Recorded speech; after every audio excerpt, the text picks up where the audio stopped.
Another thing to think about when you are doing this as a co-signer is that you are under the same scrutiny as your children are when they are signing up for a new mortgage.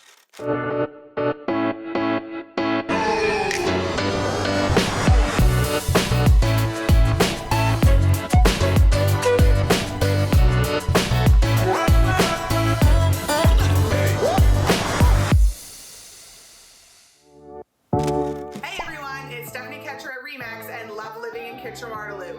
Here today with option 3 on how to help your kids buy a home. So far we've covered buying an investment property for them to live in later on. We've covered gifting a deposit for them or a down payment. And today we're going to talk about co-signing on the mortgage for them.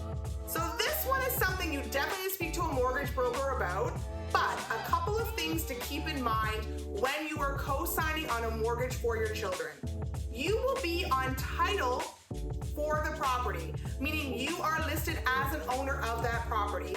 It may be for a small percentage, but your name is still going to be on there. So if anything happens to that property, you are going to be partially responsible. Remember, if it sells, you have to sign a listing agreement.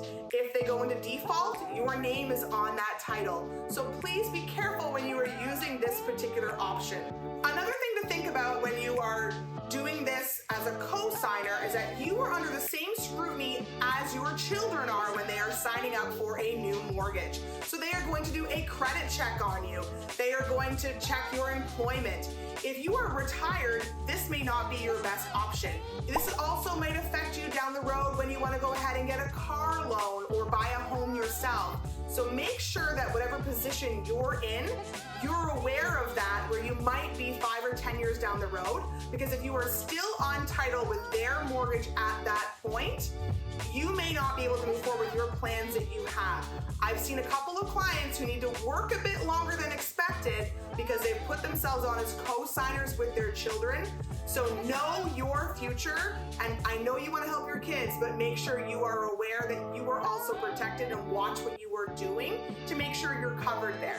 Now the final one we're going to discuss next week is option number 4, which is finding a home that will suit both you and your children to live together. Maybe some people's favorites.